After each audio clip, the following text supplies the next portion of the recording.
Mike Radich here, and I'm now joined on the phone by MMA veteran Cortez Coleman. Cortez, how are you? I'm doing terrific today. Just actually getting ready to fuel up and go do the training session here about 4:30. Cortez, you got a fight coming up June 11th at CFC 52. How's training been going for the fight? Man, it's going great. Preparation has been great. I'm feeling great.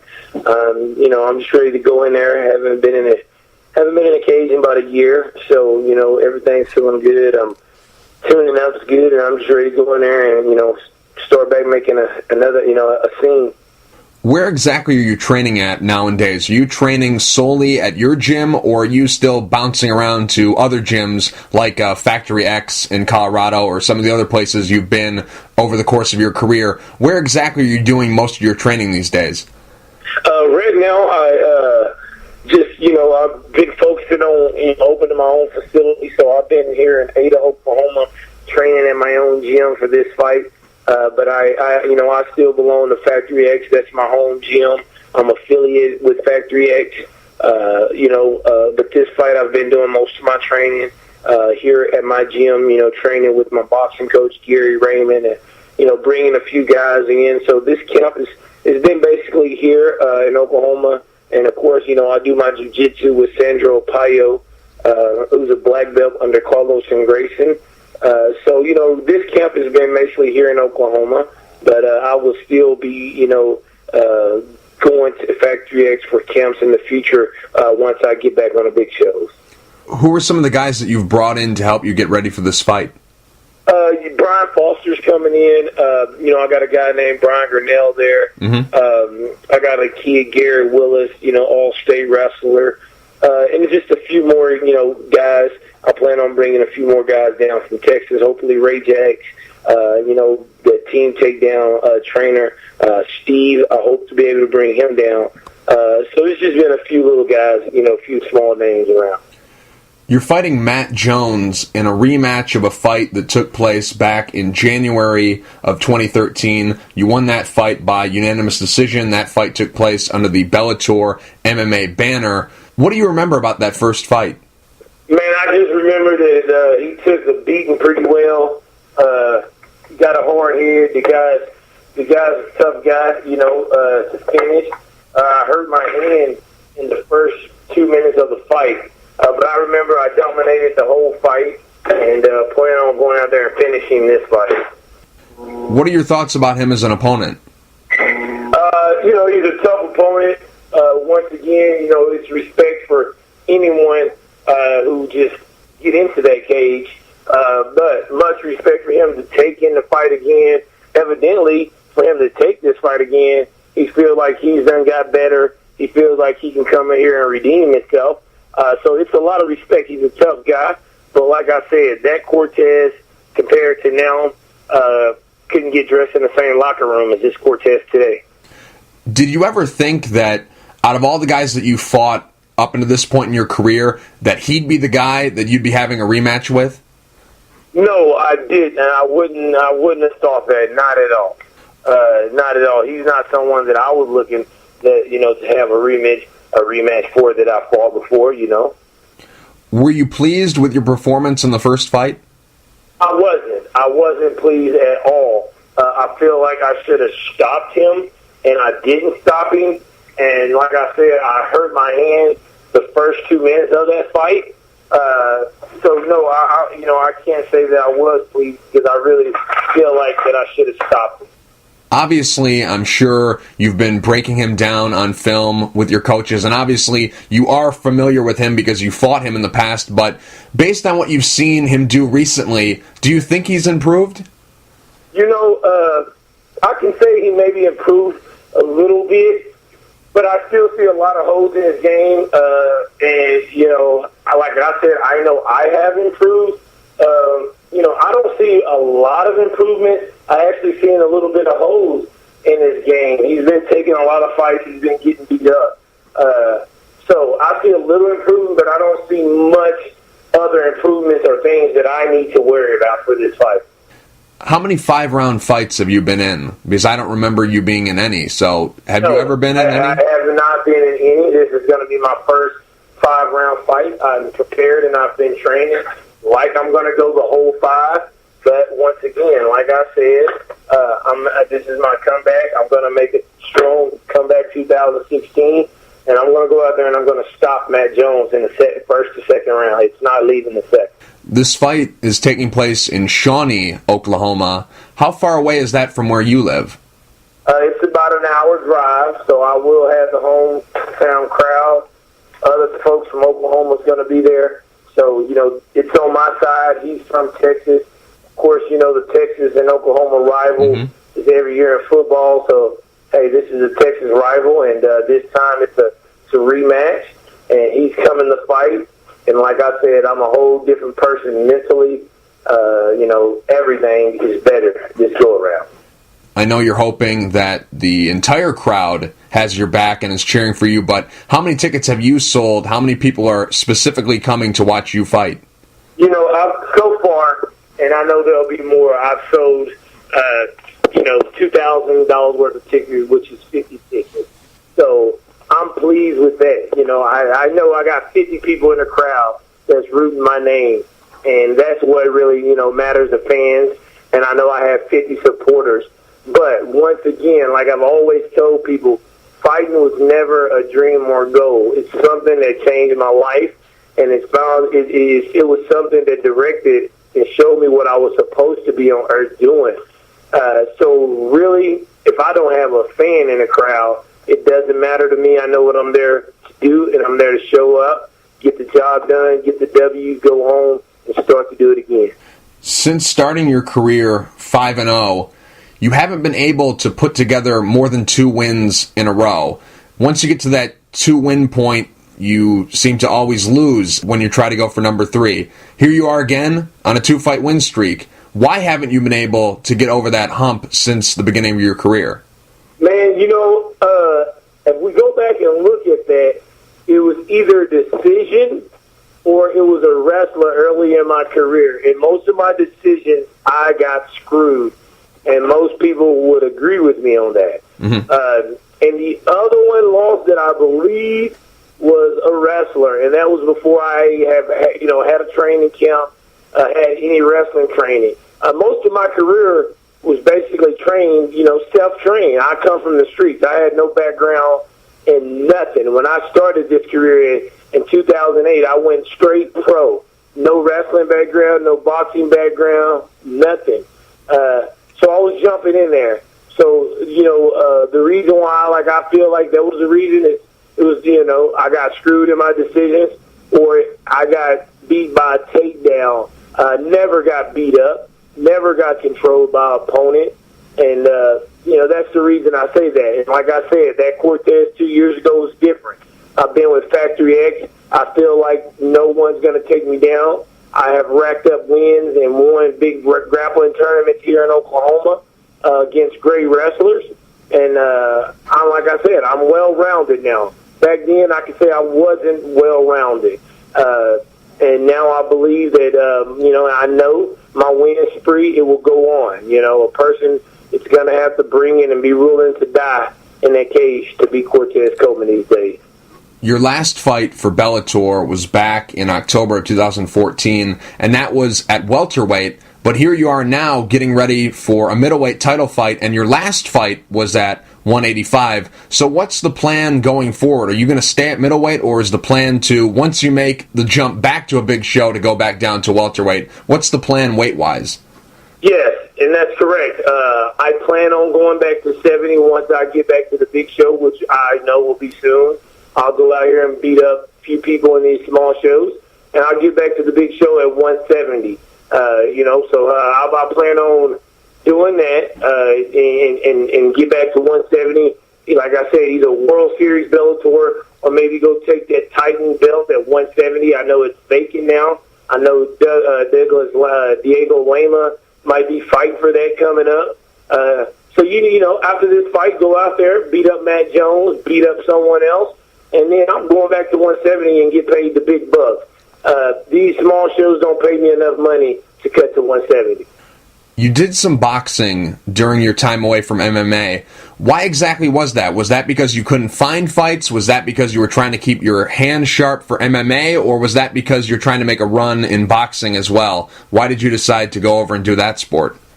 Well, it's just because I'm a fighter, period. And I'm a fighter, and I'm in here to make money. Once again, like I said, my lifestyle I come from, there's no mom and daddy. There's nothing to fall back on. There's no go home and work for the family. There's nothing to fall back on where I come from. So once again, if I'm not busy and if there's an opportunity for me to fight, I'm going to go fight. You know, if they call me and say we got a sanction or bare knuckle fight for this much money, and if it's worth my time, let's go do it. I was born a fighter. I'm a fighter. It's a fight. If it's kicking, if it's knees, doesn't matter what kind of fight it is, I'm a fighter. And that's what I do. You know, I got to feed my kids and I got to make a way. So, no, it wasn't nothing about staying busy. It's about doing what I do. And if I'm able to fight and I'm healthy, I'll fight every weekend if I can. Do you plan on doing more boxing in the future? Yes, I do. I actually do. I actually do plan on doing some more boxing because, you know, I can box. You know, I got good stand-up. That's my specialty, but I am a brown belt in Brazilian Jiu-Jitsu as well. But no, boxing is something that I enjoy. I love it, and it's a great skill set that I have. What exactly happened with Bellator? Because obviously your last fight was a win. You have a 500 record, but some of those fights that you lost decisions, you were ripped off in, and you have a history with the guys running Bellator now. You know, you fought for Scott Coker many moons ago when you were fighting in Strikeforce. So what exactly happened with those guys? You know, with Bellator, I can say that honestly, I stuck my own foot in my mouth. I feel like I got mistreated after they were coming to Oklahoma. I'm selling so many tickets and doing a lot of things. And when Scott Coker took over, I can't say it was his fault, but shit changed. I went from being able to get, front row seat ticket sponsors when they come to Oklahoma for my sponsors or getting good treatment to just getting nothing. And I was upset my last fight, and I went out there and beat up the dude, and I wanted out my contract. And, some things happened, and, I end up, let's say, how can I put this? Violated a little something in my contract that made them release me, which saved me a lot of money, and I got released by them. I know my manager's still been talking with them. I'm with Sucker Punch Entertainment. Mm-hmm. So once again, like I said, once I get back on the scene, I rack up some wins. I know some big shows will call. I go to fight every fight that I've had. People know it's going to be a fight. And I feel like that I'm an easy sell. I'm marketable. And I know I'll land a spot somewhere back on a big show real soon. Mm-hmm. What exactly happened to you? When you step into the cage against Matt Jones, sorry. When you step into the cage against Matt Jones, it'll be almost a year since you last fought under mixed martial arts rules. Why has it been a year layoff for you? What have you been up to during this time off? And what caused this layoff? Well, I've been, once again, like I said, I've been working on my gym, spending time with my family, my kids. When I started this in 2008, I missed a lot of my kids' life traveling, making a name for me to be able to open up a gym in Oklahoma, for me to be able to make a living off my name here in Oklahoma for, the small things that I've done.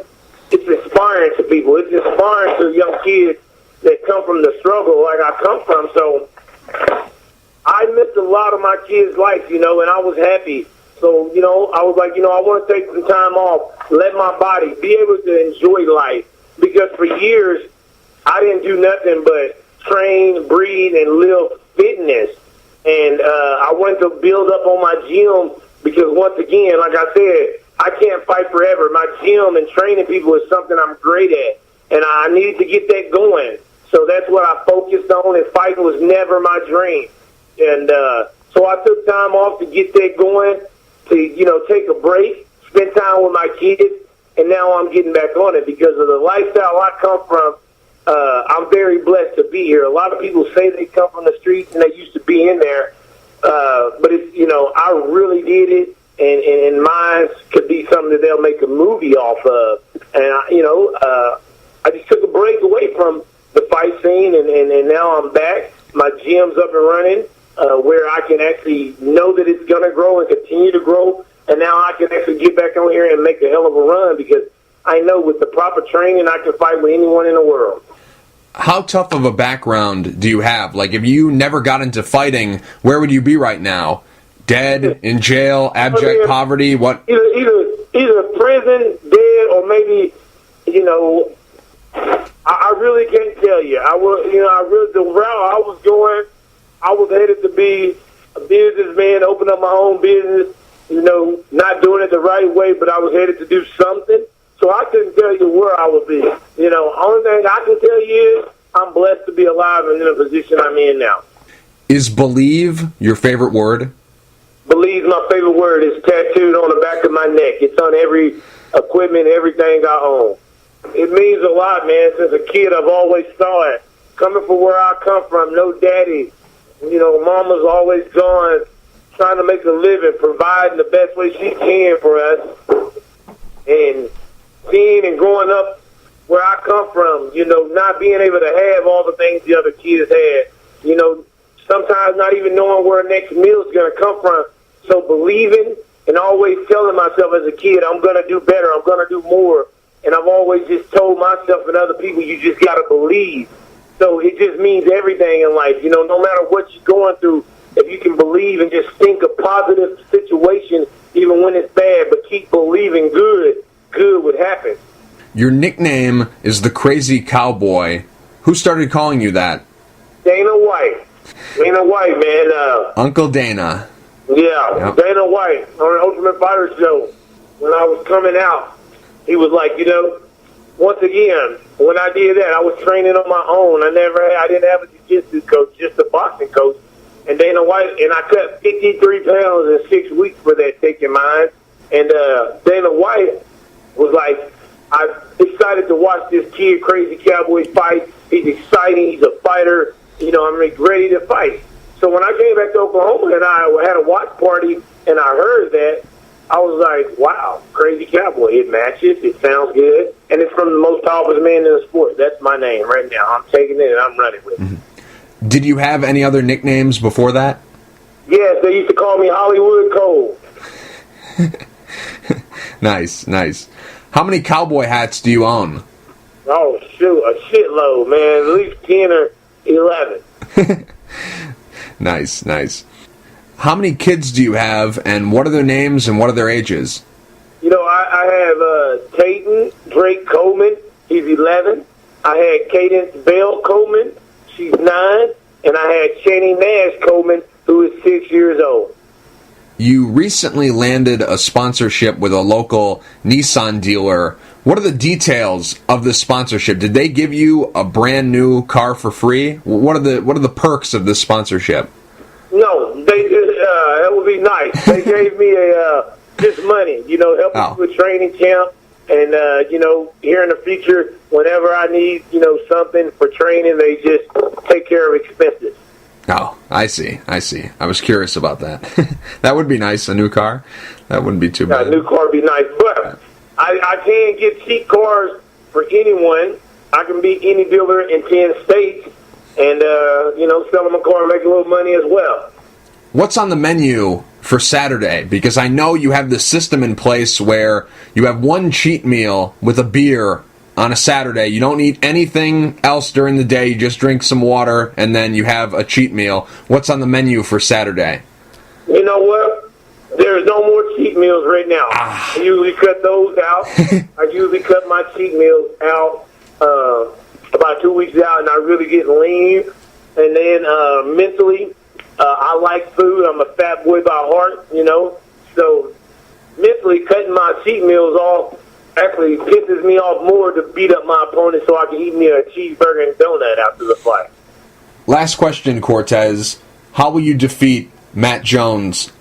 I will either stop Matt Jones with punches in the first round or I will submit him in the second. Cortez, real quick before I let you go, do you have any sponsors you like to thank, and is there anything you want to say to the fans? Hey, I just want to tell all my sponsors, Ada Nissan, Red Dirt Brewery, 405 Barbershop, my school, everyone at my school, Cuppy Cakes in Ardmore, Oklahoma, Color Match, let's see, Lion Gates Roofing, Sweeney Rental Apartment Property, all of my sponsors. If I forgot any of y'all, I just want to thank you all. Definitely number one, most things is God, and to all the fans, from Facebook to the fans, MMA fans, because without none of them, us as fighters, we would not be anything. So I just want to thank everyone, and then also I thank you and your show for calling and having me on today. Cortez, thank you for taking the time to talk. I really appreciate it. Good luck June 11th at FCF 52 against Matt Jones. Thank you, sir. You have a great day.